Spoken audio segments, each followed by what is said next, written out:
নিরামিষ দুধ পনির করব, তাই ভাবলাম তোমাদের সঙ্গে শেয়ার করি। এদিকে আলু ফুলকপিটা ভাজছি, মানে আলুটা ভাজা হয়ে গেছে, ফুলকপিটাও ভেজে নেব, সঙ্গে একটু গাজর দিয়েছি। এদিকে পেস্ট করে নেব টমেটো, জিরের গুঁড়ো আর একটু কাশ্মীরি লঙ্কার গুঁড়ো দিয়ে একবারে পেস্ট করে নিয়েছি। আর একটা পেস্ট করব কাজু বাদাম, চারমগজ, পোস্ত, কাঁচা লঙ্কা, ব্যাস হয়ে গেছে। এদিকে তারপরে গরম মশলা ফোড়ন দিয়ে একটু আদাটা প্রথমে দিয়ে তারপরে ওই যে টমেটোর পেস্টটা ওটা দিয়ে নেব। এভাবে দিয়ে নিয়ে কষিয়ে নেওয়ার পর যখন তেলটা ছেড়ে আসবে তখন কাজু ও পোস্তর পেস্টটা দিয়ে নিলাম। এটা দিয়েও কিছুক্ষণ কষাবো। কষিয়ে নিয়ে আবারও যখন তেলটা ছেড়ে আসবে তখন দিয়ে দেবো আলু ফুলকপি আর টুকরো করা কয়েকটা গাজর ছিল সেটা। হয়ে গেছে।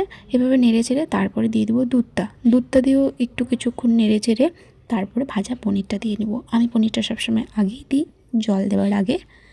পনিরটা দেওয়া হয়ে গেলে নেড়ে চেড়ে আবারও গরম জল দেবো। আমি সবসময় রান্নাতে গরম জলই ব্যবহার করি বেশিরভাগ টাইম। তবে হয়ে গেছে, গরম মশলা দিয়ে নামিয়ে নেব। কেমন লাগলো জানিও। টাটা, দেখা হচ্ছে নেক্সট কোনো ভিডিওতে।